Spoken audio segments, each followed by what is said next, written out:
Hello everybody. In this video, I want to cover some of the cool stuff that's going to be landing hopefully in Druid 24. And specifically, I want to cover the changes that are happening to the console and why those changes are happening because of this new multi-stage query framework that's coming into Druid.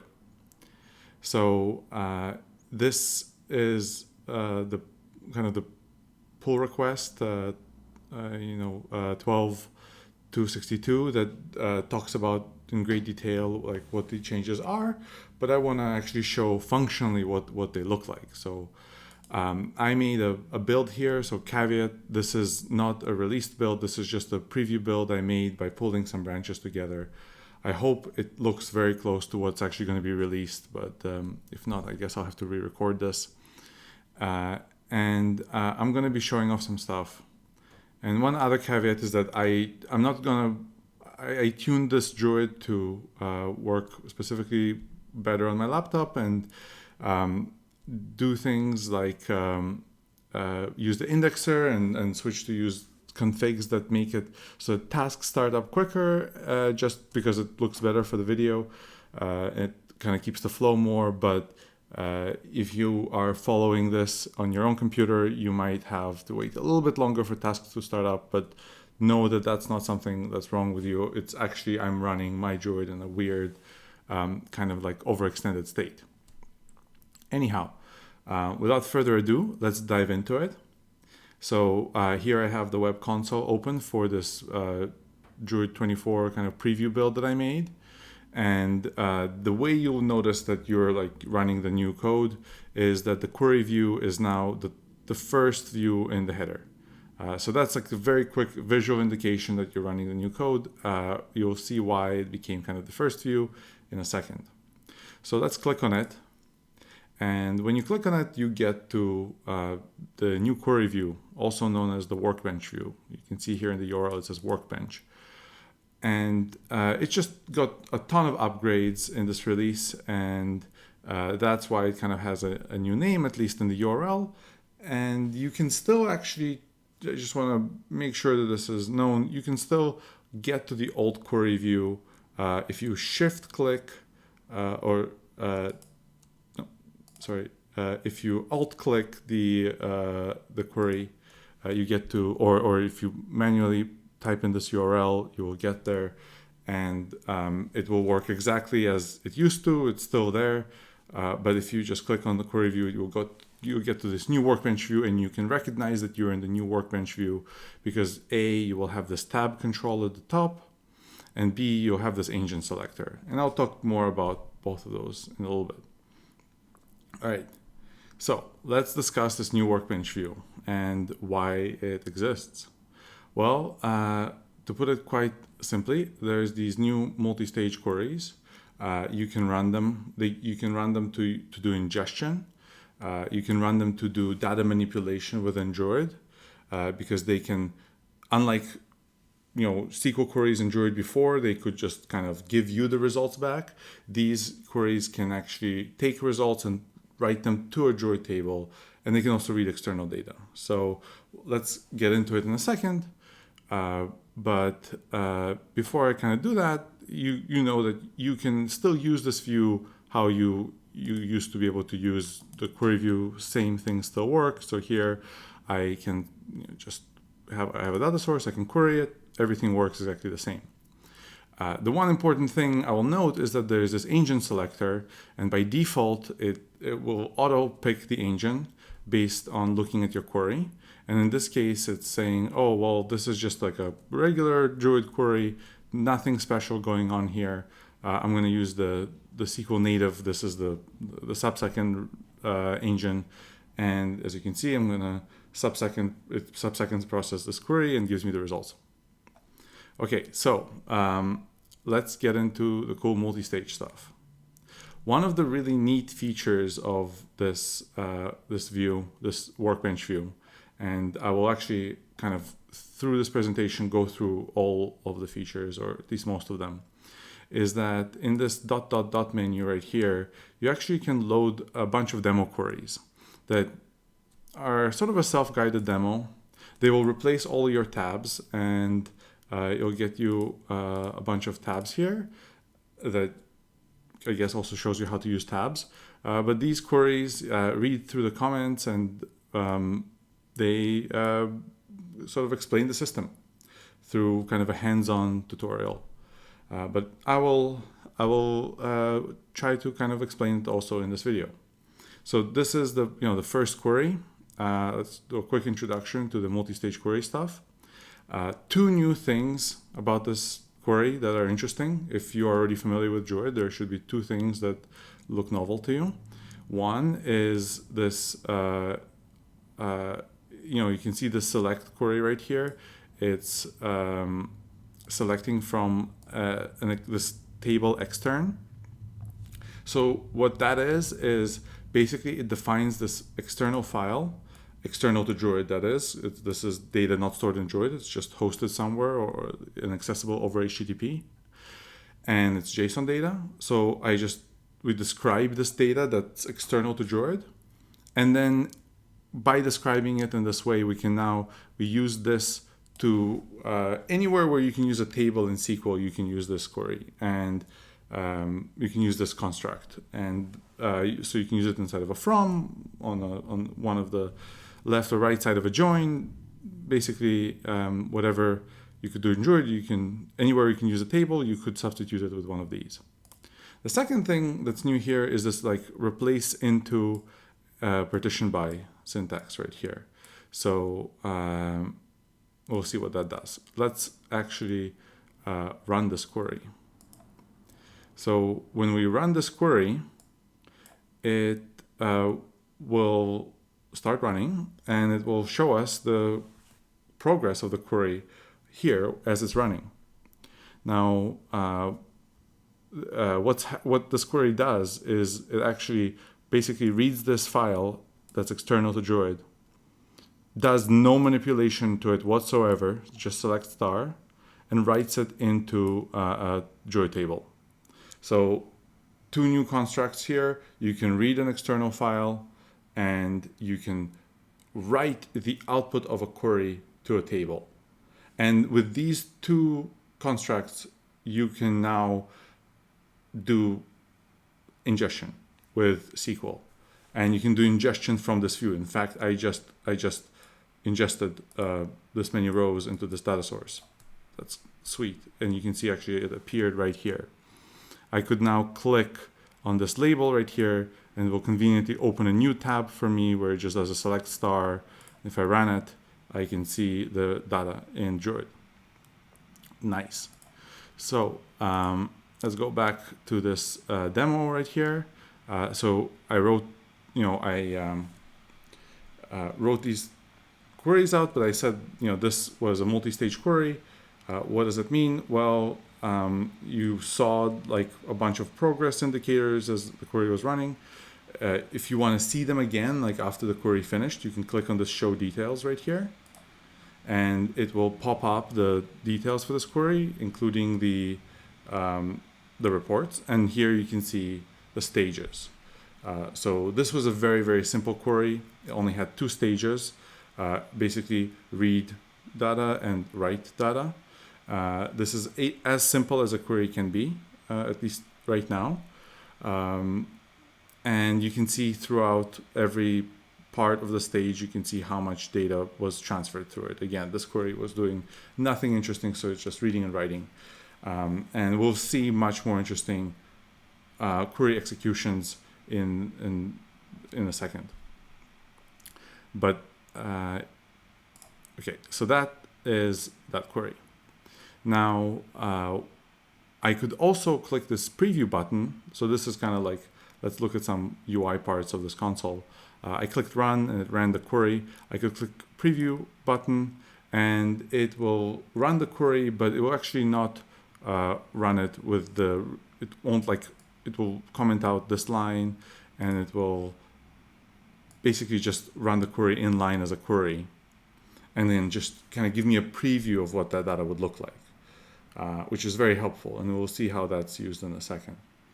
And again, if I wanted to see right now those details, I could click on where it says like 1000 whatever plus results, and I can see how this query got executed.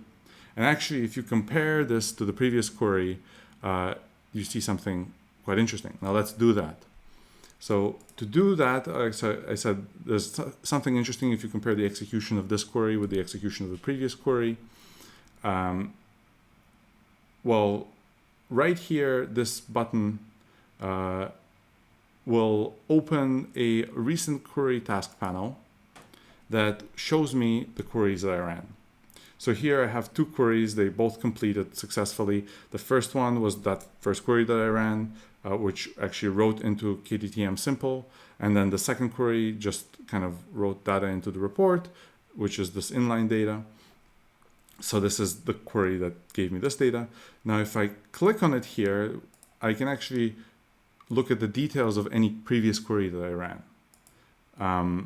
This is because queries are just tasks.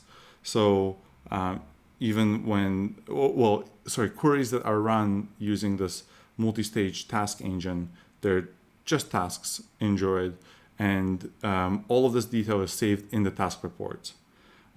By the way, you can look at the network tab and see what the console is doing to understand the APIs that are being called. The console is only using the standard kind of documented public APIs, so you're definitely advised to have a look at how this works under the hood. But okay, in the first query, we were ingesting all of the data. And you see, we read all of the data from the file and ended up writing all of it. And there's almost 500,000 rows in this file.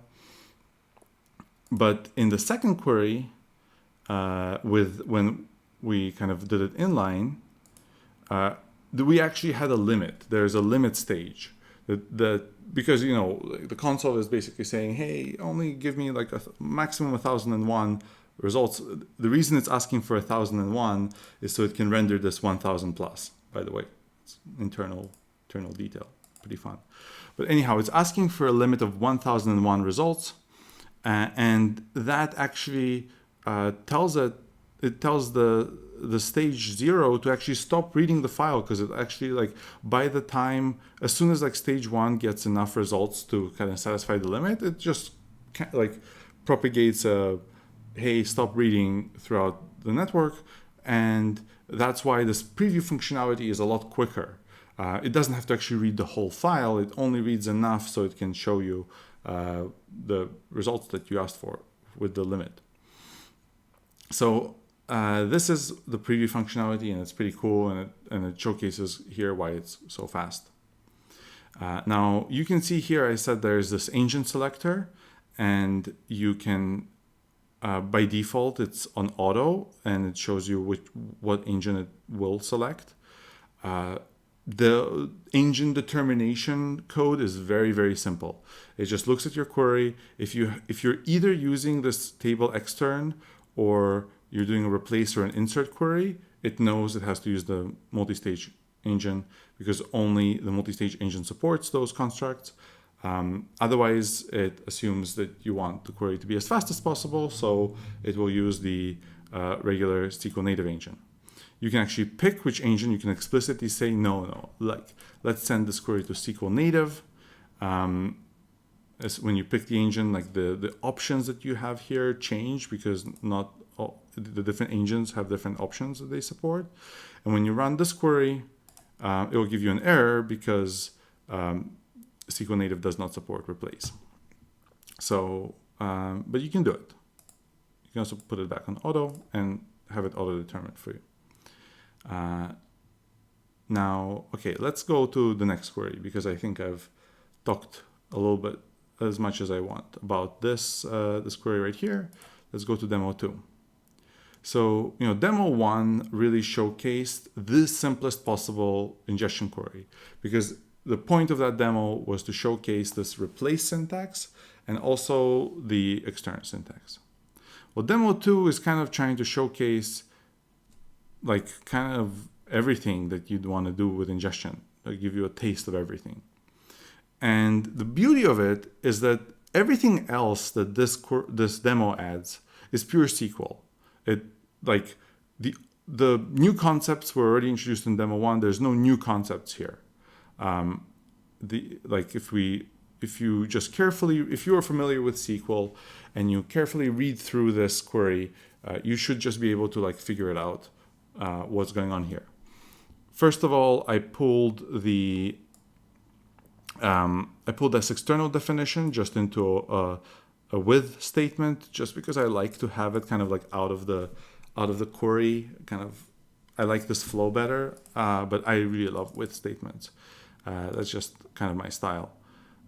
You could have just put this here where it says from data. And then here we can see that, well, first of all, we're actually declaring a timestamp column. As you probably know, Druid has this very important concept of a primary time column, by which it does primary partitioning of segments, and it uses this for every query, for every filter. It's a very important concept in Druid. The way you specify what is the kind of the timestamp column of your data is by simply doing by simply parsing some column as a timestamp, transforming it however you want, and calling it __time, which is also what the column name will be in Druid. By the way, I should note that like a quick, we didn't do that for our demo 1 query here. And if I query KTTM simple, which is what we created, and I just do select columns, you can see that the __time column was automatically created, but it's just like epoch. It's just kind of 0 everywhere. So this is what happens if you don't specify it. It will still be created. It will just be 0 everywhere. So might as well use it because it's super helpful. All right. So this query, what does it do? Well, let's click the preview real quick to kind of get a preview of the data while I talk over it. So let's see. First of all, we parse time right here. Very nice. And then we also select certain columns as dimensions. And then we select certain things as aggregates. These are going to be our measures, metrics. We apply a filter, just by specifying where, and we transform this with a group by to create what Druid calls rollup. So this is going to create a rolled up data source. And we can also, once we specify time as an actual like column in our data, we can partition this data by hour in this case. So this means write this data into hour-sized segments. So this is actually 1 day of data that I'm sampling here, that I'm playing with here. And because I'm saying partitioned by hour, this will create 24 segments. And then it also has this cluster by clause. Both of these clauses, cluster by and partition by, they're actually kind of part of the replace. They're part of the, like, you can kind of see this query as this is the inner query, and then everything else kind of wraps it here. So the clustered by just says within a segment, I want you to cluster the data, like put the data for the browser for each browser next to each other, and then for each session next to each other in the browser. And you can see that that will be reflected in the preview here. So that's how this query works. And now I can run it. And you can see that I'm getting a much more interesting execution plan here because I'm actually doing rollup, I'm actually doing a group by. You can see that what's going on is that it's creating more stages, and it actually has this group by pre-shuffle. Oh, too quick for me. Group by pre-shuffle and group by post-shuffle. And then it will do a segment generator, and you can see how much group by, well, actually this right here is the filtering, and then you can see between here and this stage and this stage, there was a slight reduction in the number of rows. That's because some rows were grouped together due to the group by. And then it was output like that. So this view is very, very handy for understanding how this data kind of flows through, and at what stage it like reduces the number of values that it has, and stuff like that. All right, so that's pretty cool.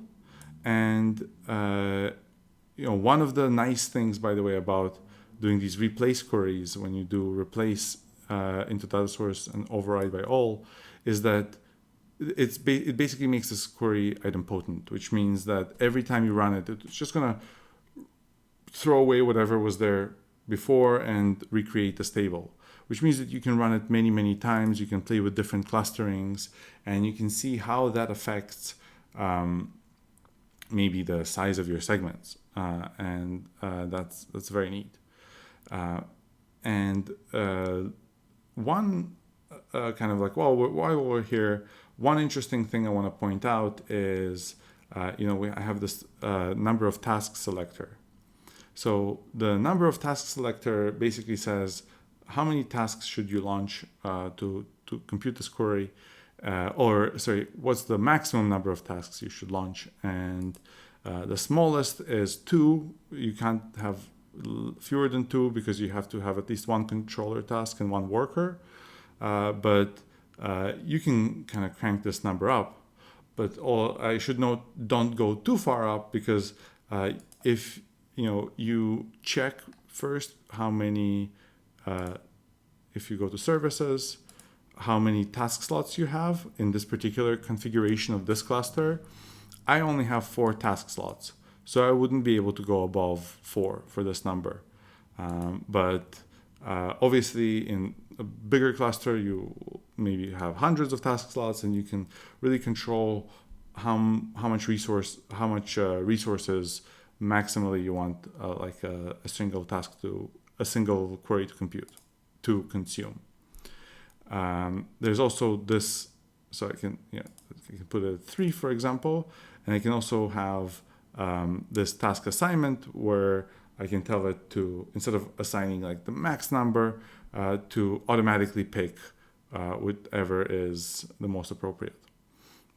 That's something worth playing around with, but let's just rerun this query again with 3 tasks, just for fun. You can see here, even though I asked for maximum of 3 tasks, for this first stage, oh my god, again, it's too quick. For the first stage, I only had 1 worker, even though I could have had 2. The reason for that is that I was reading only 1 file. And when you read 1 file, only 1 worker can read it. So there's no point spinning up a second worker because there's only 1 file to read. But this stage, you can actually expand this to see exactly what the workers were doing. There's only 1 worker here, so it's pretty boring. But you can see that it wrote out 2 partitions. And the next stage then could launch 2 workers, each one reading one of the partitions, and then it output stuff to many partitions, in fact to 24 partitions, because it knows that it's going to create 24 segments. So then here, each partition becomes a segment, and that's how it works. All right, so this is ingestion with, I call this ingestion with all the trimmings, all the cool things you can do with Druid ingestion right now, you can do here. And it really is like all there is to it. So you will notice something very important that's missing, is the whole tuning stuff. So if you, let me duplicate this tab and let me just go to the classic data loader. So this is how you would have loaded Druid in the past. data into Druid in the past, there's this whole section about tuning, and there's many tuning parameters you can set, and you might need to set them if you're operating on a very large load. Well, that is not present for the multi-stage queries because they are inherently self-tuning. The only real tuning parameter that you can kind of affect here is this number of, like, amount of resources to use. But it should finish with even like one task. It might just take longer. Okay, so this is basically all there is to it. Everything that you have in this flow somehow, almost everything, somehow maps onto here. And let's see, in particular, like partitioning, for example, this primary partitioning, that's this partitioning here, and the secondary partitioning, which in this case I would have done by range and then put my dimensions in here. That's this clustered by right here. So there we go, one query that does everything. Next, let's go to the next demo. So here, this demo just kind of takes it a little bit more interesting, and actually showcases some new functionality that you couldn't do before. In this case, it's actually doing a join to do a lookup.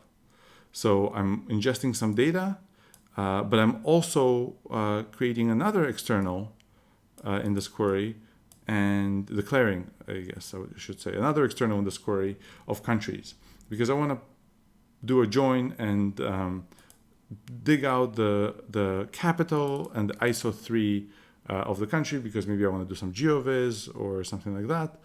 And if I preview this, we can see here I have more stages now. We're up to 4 because we're going to read some input, and this is what it looks like. So you scan. Here we scan the countries file, and we get 197 countries out of it. Then we will broadcast stage 0 to stage 1, and also in stage 1 read the data and keep going and keep going. And we end up with, so I just ran a preview, and here we have country United States, and we have a capital, and we have the ISO 3 code, and it's all very nice. Again, let's see, same clustering. The join, the way I do this join is by using completely standard join syntax in SQL, and I'm also transforming some columns here. So I'm computing a browser major version by taking making some transformations and doing some casts, and really making that into its own column. So that's pretty neat, and it's a very nice way to be able to specify how you want to kind of transform your data before you ingest it. Let's actually go ahead and ingest this data set. So let's click run, and hopefully here this will run for a little bit longer. It's a little bit frustrating that maybe I clocked my Druid a little bit too much, but one of the, oh my god, it's almost finished already. One of the nice things about this framework is really this progress reporting. There's a lot of new stuff that kind of landed in the console and landed in the functionality that got released, that will be released here. But I think one of my favorite things is the fact that you can have this progress bar and see how long will it, how long will this query take? You can kind of gauge it. You're like, oh, should I come back in an hour? Should I go have a nap? Should I come back tomorrow? Is this going to be done in time with me finishing the sentence? Well, stick around and find out. Okay, so there you go. I ingested it, and just like always, I could click here and start querying this right away. Very nice. All right. So that's demo 3. Next, so this is all really focused on batch ingestion. Like you are ingesting some data in batch. This is a much, I would say, nicer way, both from like resource management and also just from a user interface to do it. The next demo is looking at something a little bit different, but also very similar. It's the fact that you can use the same framework to transform data in Druid. Now, up until this point, like every single query I showed off here, it used like one of those table externs as a data source, instead of like tables and these SQL queries. Well, you can also use tables. Yeah, you don't have to use only external data. And in fact, what this query is demonstrating is, in the very first demo one, we ingested this KTTM simple. And we did it in the most boring way possible. We just did select star, no transformations whatsoever. Well, in demo 3, we came up with this really cool way of transforming this data, augmenting it with this country lookup and calculating browser major version and doing all the roll-up and stuff like that.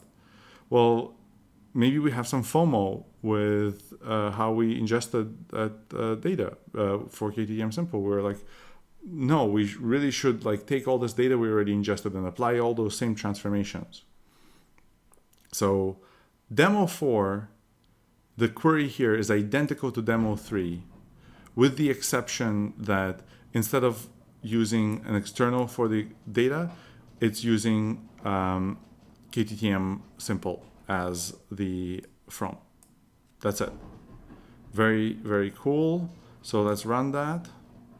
And there we see it run. You can see that the yellow source means it's coming from Druid. And there we go. Just like that, we made a new data source called KTTM reingest that is basically transformed. It's the first one, the KTTM simple, transformed in the same way to create a data source identical to KTTM transformed. Very, very, very neat. And the fact that these queries are near identical makes reusing existing queries really a pleasure. So this is one type of in-database transformation. There's really too many cool kinds of in-database transformations that you can do, but I'll show another one. In this case, this is deleting some data from KTTM simple. Specifically, it's deleting all data for the country of New Zealand. Kind of like maps without New Zealand. If you're from New Zealand, I'm sorry that the cartographic community has forgotten about your country. It's a really beautiful place. Anyhow, so right here, I can. Let's do this. Let's go KTM simple and select count star, and we see that KTM simple has 465,000 rows. Go here, run this query. And the cool thing here is that, first of all, we can read and then replace into the same data source, which means that we can effectively override it. And in this case, we're overriding it with data without New Zealand. So we can see even in the statistics here, we read 465,000 rows. We only wrote out 462,000 rows. That's because we removed all the New Zealand entries. And there we go. The data is exactly as what we would expect it to be. So that's pretty cool. It's neat that it can do that. And if I was to run this query again, it's idempotent because it already removed New Zealand. I'm just going to run it again for fun. It's going to do nothing because it already removed New Zealand. But it's still going to override this data source. Here you can see the overall progress of the query. Here you can see we're only reading 462,000 rows because that's all we have now. And the second progress bar shows you the progress of the currently running stage. And then when the progress bars finish, that's when the query actually gets completed. Okay, so moving on, demo 5. So here, again, I do a cool query, but notice here that I'm not wrapping this query in these, the replace statements. So I can actually run this query. I don't have to wrap a query in replace. I can run this query. This will work, and this query will write its data into the task report. That's not like the ideal place to write the data for this query, and as a result, this is something that should be considered as a tech preview, because it's actually this functionality of being able to run a query that writes data not to a data source but to like a place that you just then pull from. That's what the preview functionality uses, and it was really built with that functionality in mind. I think this will be expanded on later on, where you can actually pull a lot of data out of the system, but this is technically possible, and it's pretty cool. So in this case, I have a query. I guess, want to just do this one-off computation on top of this file. Maybe I don't actually care about building Druid segments out of it and making something that can be queried by many queries at the same time in sub-second. And I can do a join and make a query that I guess computes the top sessions and augments my data, and I compute the top 10, and there we have it. There it is. And I could actually, I could download this. I could click here on this down arrow and download this whole as a file as a CSV, and I will then have that. So I could perform analysis like this, I guess. I could have also just wrote this to a data source and then did something else with it. And it's just very important to remember when I click the preview button, all it does under the hood is it actually literally comments out replace line and this partition line, and it runs that query. So that is what the preview thing does. By the way, you can cancel a query. If you have to be fast. You have to be fast if you want to cancel a query. Yeah, so if I revert this like so, and I preview this query, and then I'm gonna actually cancel. Oh my god, I couldn't cancel in time. Doesn't matter. But right here is the query I just ran for the preview. If I click on it and I click show details, and I actually look at the SQL query that it ran, okay, well, it didn't comment them out. It actually removed them. But all's good. It's all the same. Okay, so that is the query functionality. And then the last demo just really kind of shows that the whole point of this multi-stage engine is that it can sort arbitrary amounts of data. In fact, if you look at any of these reports,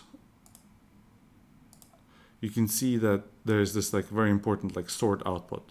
That's because every stage basically has a processor and a sorter inside of it.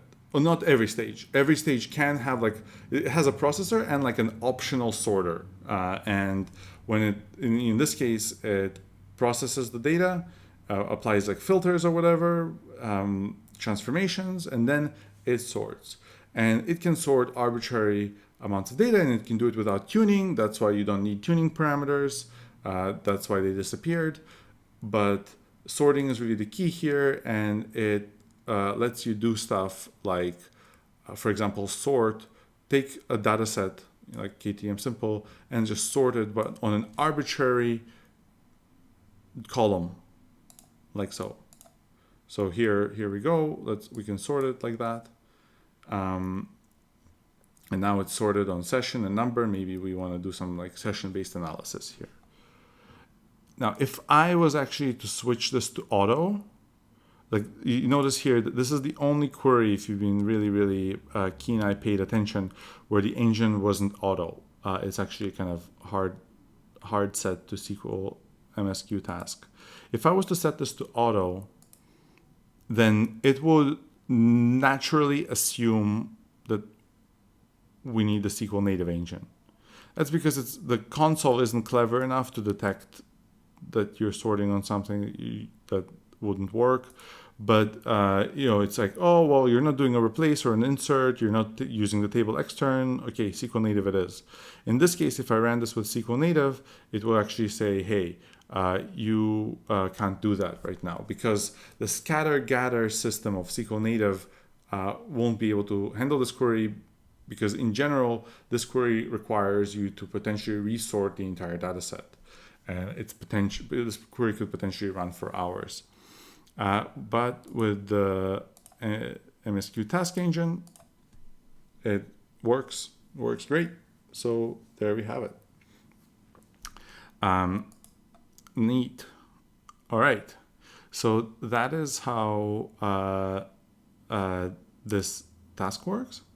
And this is kind of like a nice overview of the capabilities of this like new framework. But I want to point out something else that's pretty cool, something that's part of the console itself. I've been playing with the tabs. Hopefully that looks pretty natural. I have these recent queries here. But another important thing that I want to showcase is, well, how do you get these queries in the first place? I mean, it's all well and good. You loaded the demo queries, but maybe you have your own data that you want to play around with. What do you do there? Well, let's have a look. So I'm gonna grab this file right here, like pretend that I don't have any of these queries, pretend I just want to ingest this file. I can click on this button right here, connect external data. So what this button does is it opens up a wizard that I can use. It uses the sampler flow in Druid. I can give it a file. So in this case, I'm going to say, well, what input source do I have? It's HTTP. And by the way, this kind of pictorially answers like what input sources you can use. So I'm going to say HTTP, and I'm going to give this file in, paste this file in. I'm going to say connect data. Now it automatically detected the format as JSON. And if I thought it did a bad job, which I don't, it is correct, it's JSON. I could override it, but in this case it's perfect. It even also detected the time column correctly. So when I click done, it's gonna create a new tab, and it's gonna make a query. And this query is what I call the seed query.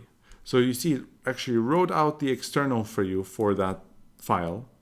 So you don't have to type it all out. It's a lot to type.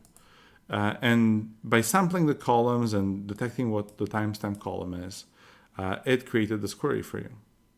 So if you click preview here, it shows you what this query would look like. Now I could then say, oh, well, I have this browser, but maybe I want to say browser concatenated with LOL, and I'm going to call this B. And if actually, let me cancel that. Sorry, I clicked run. I didn't mean to do that. I wanted to preview it because maybe I wanted to do a few more changes. By the way, notice that the canceled query has this like different icon to it. So if I preview this query, then I get, there we go. And it says, here's my column B in the browser. And just something interesting to note here, it shows me the type of the column and the expression used to derive it right here, which is pretty neat. And if I actually wanted to add a filter, I could click, for example, on a specific city, and I could add a filter for myself here, just as a convenience for not having to type. And maybe I'll preview this again, and I'm gonna find all the Rosario events. And there we go. So, Rosario in Argentina and Uruguay. We're learning something new here. Another interesting thing is that it's basically, it detected that language in this case is a multi-value column for me. So language is all the language headers that were set on individual requests. So there can be more than one. It's basically kind of an array. Except that in Druid, multi-value columns are treated in a special way where they tend to explode if used in a group by. So it automatically wrapped this language column in MV to array. And had it not done that, basically when it's an array, it will not try to like explode it if I was doing a group by, if I was applying rollup. And actually, if you look at if you open the engine properties, you can see that there's this enable group by multi-value on nesting, and that if you're doing ingestion, and that will be disabled by default. So if you have if I didn't wrap this MV to array and I did a group by, it would produce an error. So that's one thing. Another interesting thing is the error. So this is where queries come from. I hope that's settled. You want a query, you want to write a seed query for like some data source you just have, like some S3 file or maybe some HTTP file or whatever, HDFS, connect external data, boom, it will generate a query for you. Then edit it, season it to taste, do whatever you want. You can delete some columns. At this point, you're just like typing in SQL. The next thing I want to say is error handling. So as you notice here, it's all like green, green, green, green, one canceled query. What happens if you have an error? Like what happens if you specify something incorrectly? Well, if you have like a syntax error, for example, I forget this comma here. If I run this, that's actually not a syntax error. It's SQL, all right?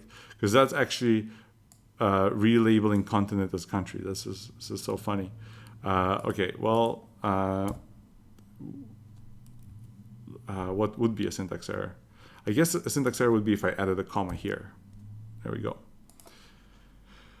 So if you have a SQL query that just doesn't parse, it will fail very quickly. It will just fail at the parsing stage. It will just tell you this, just like regular SQL queries in Druid. Actually, in this particular case, it even has a nice little suggestion of remove comma from. Very useful. Thank you very much. But if you have some fundamental issue with your data, for example, you might read from a file that doesn't exist. I just added an underscore here. So this URL no longer exists. If I run this, it will actually start the tasks, it will start the system, but then it will fail. And it will fail with kind of a friendly error that basically says, hey, this is what happened in this case. It's occurred while trying to read URI. This URI doesn't exist. The errors are really nice here. You actually get the stack trace for the error right here available from the console. It's part of the API. And you can also download this query detail archive, which is, if you click this, it will basically download all of the pertinent information about this query and put it into one file that you can share if you need to get like help from somebody. And you can send this file to somebody over email or Slack or whatever, and then somebody else can just click this open query archive and open this query and see how it works. So that is a very neat feature. And here, because this query failed, it's presenting this option very front and center. But you can download this query archive for any query, even one that's successful. So let's make a query fail in another way, just for fun. So let's restore this to its previous glory. Let's remove the city filter, so we're looking at all the data. And let's partition by, instead of partitioning by day, let's partition by second. So this is a very silly thing to do. We're going to create a segment for every second of data. I mean, this will... oh, actually, that's funny. Second is not even a recognized term right here. But I could do partition by time floor. Like the writing day or second there is really just a more convenient way of writing this. So if I ran this and I kind of force it to do second is a silly thing to do. I want to reiterate, but I want to point out the reason I did it, that it will give you a very smart error. In this case, it says too many buckets. You have too many buckets that you're going to generate, and it's going to say, use a wider segment granularity, like increase this. This is crazy. So there's a whole bunch of errors that you should be aware of, and these error codes are they're all going to be documented, so you should look it up, and you can know exactly what limits stuff is exceeding. So that's very convenient, because the idea here is really to fail as quickly as possible. So if never to as much as possible not to be in a situation where you have a query that runs for like an hour and then fails.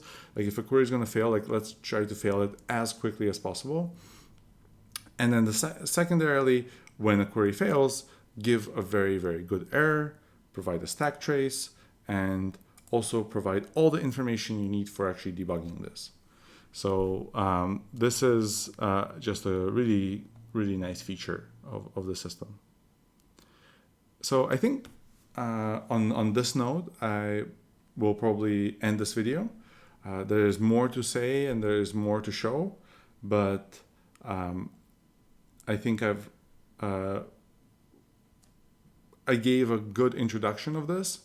And if you're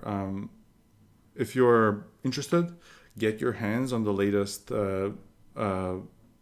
Apache release or release candidate or whatever thing that has this.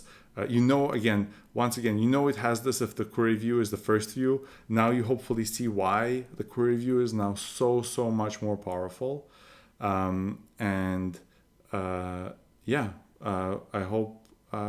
hope you really have fun with this. Thank you for watching.